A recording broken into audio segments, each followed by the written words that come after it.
Hey guys, welcome back to my channel. Today I'm going to be doing part 2 of my book recommendations, and I'm going to be talking about my favorite mystery books. So I'm going to divide it into two categories. One is just general mystery and the other one's young adult mystery.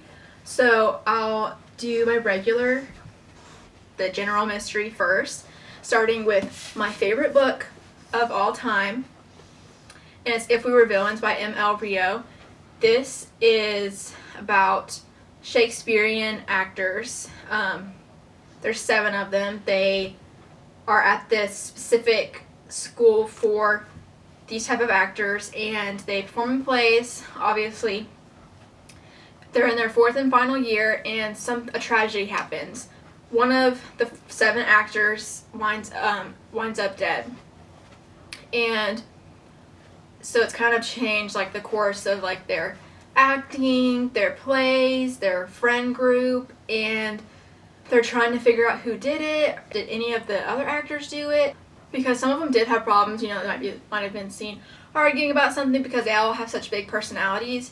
It goes back and forth kind of between the past and the present because everything happened a decade ago. So it like tells you everything like leading up to that night and like what happened afterward, and it's just a great story. The Shakespeare in it is not too hard to understand. I know Shakespeare can be daunting sometimes, but it's not really complicated at all. I love the dark academia vibe that you get from it. It's just a great book, and I highly recommend this one. I have 2 books that are kind of similar. They're both by different authors, and the first one is Lock Every Door by Riley Sager. This is about a girl who's basically finds a job apartment sitting in this like really fancy building, and she's getting paid like a lot per month to do this. The neighbors are kind of strange, it's such a nice, like everything seems too good to be true. The neighbors are kind of acting a little suspicious, and she kind of starts digging into like the apartment's past and like some of the people, and she's asking around and like is realizing things that maybe they don't want her to know. It kind of has a similar plot line to The Paris Apartment. It takes place, I think the only similarity is like it takes place in an apartment, but they're both like really great and fast paced and will like get your attention from the beginning, and you just want to sit and like find out who did it.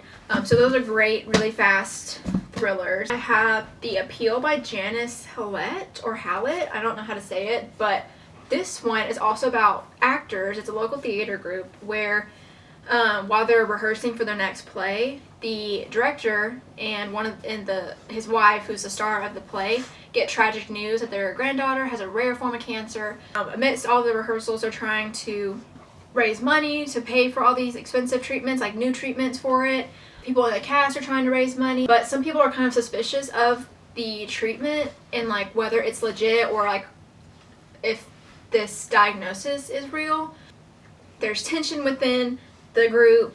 At one of the dress rehearsals, something big is revealed, and the next day they find a dead body. It's told through like you're reading through these emails and like text messages and audio clips that these lawyers are looking through after this person winds up dead. So they're trying to figure out who the killer is. So they're basically just trying to uncover all of that, and it's insane. I've never read a book quite like this one, and I liked the format of it. I thought it was going to be hard to follow because of all the emails and text messages and letters. I thought it would be confusing, but it actually wasn't. And it actually made it a little bit more interesting. So I really recommend this one. She has other books that I haven't read yet, but I don't think it's a series or that they're connected, but she has other books that are like told in the same kind of format. So I totally recommend checking this one out.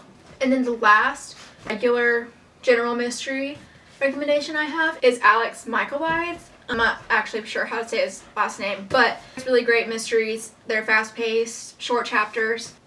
They'll keep you on the edge of your seat. I haven't read The Silent Patient yet, but the only one that I haven't read by him. We have The Maidens. This one also has a dark academia vibe to it. It takes place on a college campus at Cambridge, and there's this Greek mythology class that's being taught, and women from that class are showing up missing or dead. The main character's niece is in that class and group, and it like calls her aunt. She's like, I don't know what to do, what's happening. Her best friend goes missing from it, so her aunt's like, okay, it's okay, I'll try and help you. I feel like one thing about Alex Michael is that I don't really ever, I can't guess his plot twist usually, which is always makes a mystery book that much more entertaining if it's something that you don't see coming, because sometimes the plot twist can become repetitive, so they're easy to guess, but I feel like I never guess his. And then The Fury is his newest one. It came out in January of this year, and this one takes place on an island in Greece, I think. Yeah, a Greek island. And it's basically like this friend group that like all decide, let's go on a vacation together. But a murder takes place. And the narrator is trying to tell the story, and you start to realize that the narrator isn't really a reliable narrator, because he keeps going back. He's like, actually, that didn't happen, so let me tell you this. So he like keeps going back on his words, like he's like, not telling the truth at first, and then he like rewrites the story, like what he's telling you, and then you get to the actual truth of what happened. Really interesting. I think his writing's really great, fast paced, and will keep you turning to the next page. So I recommend those. And then the next category is young adult.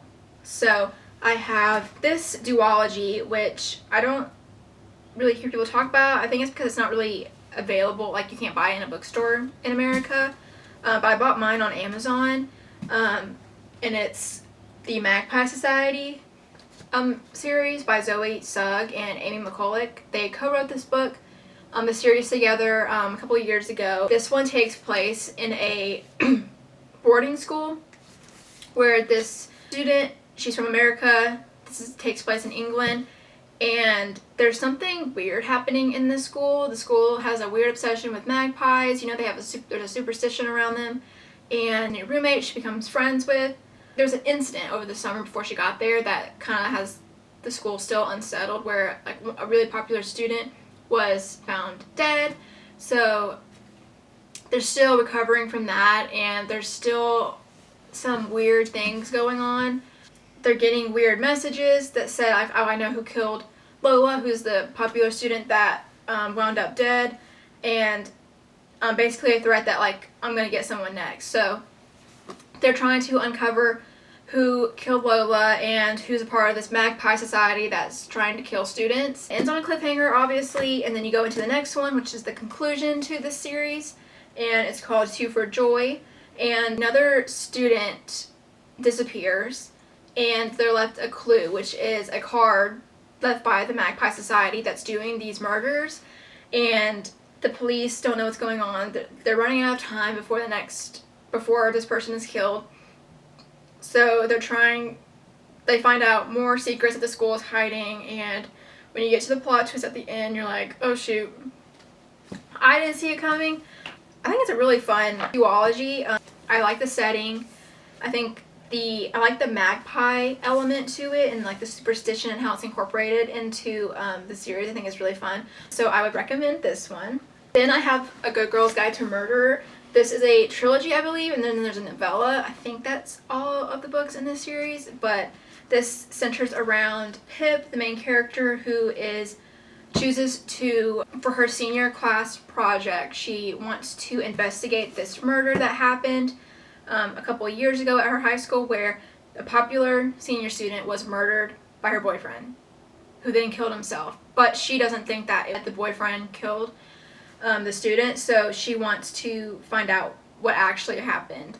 So she's trying to prove he was innocent, even though he's dead, but she's friends with his younger brother because he's her age.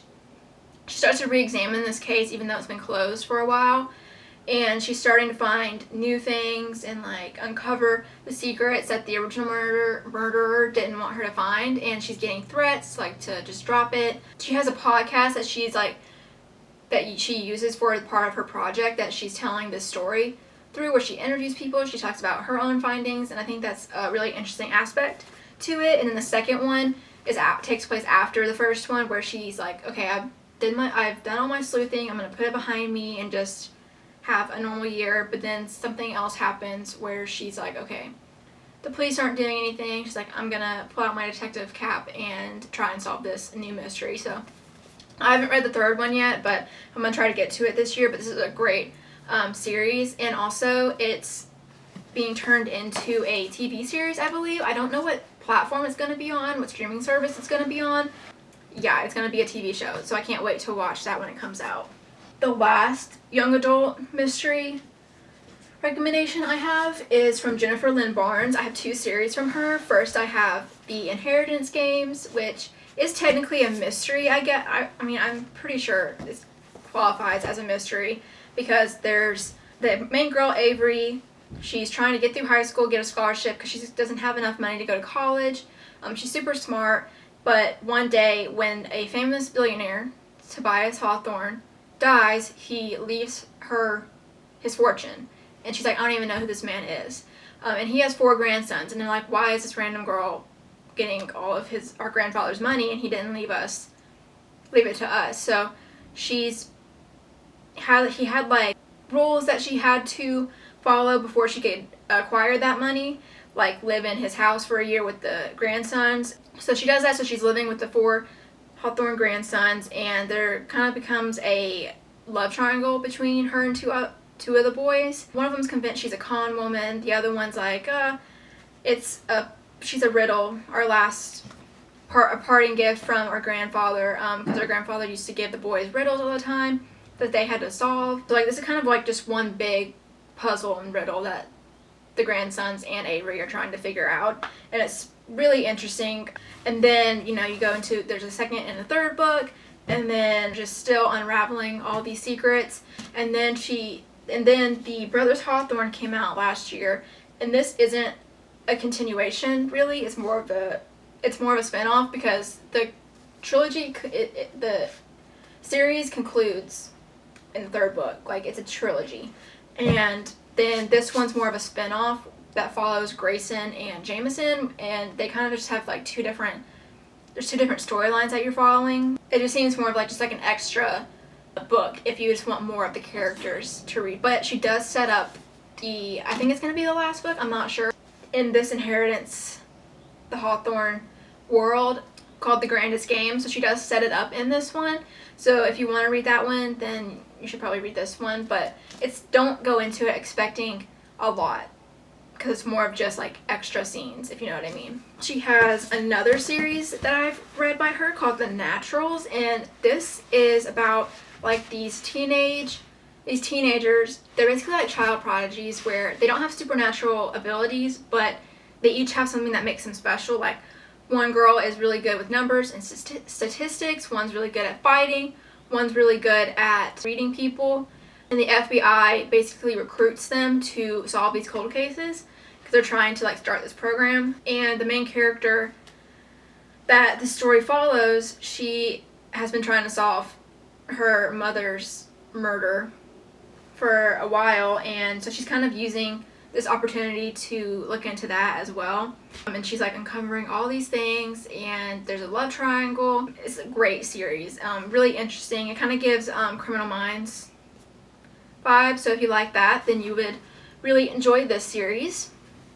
And then she has another series called Little White Lies that I haven't read, but it's like a debutante like murder mystery type story, so it seems really intriguing. But those are all of my mystery recommendations. If you've read any of these books or are going to read any of them or have your own recommendations, please leave them in the comments for others and for me too. And if you like the video, please give it a thumbs up, and hopefully I'll see you guys in my next video. Bye!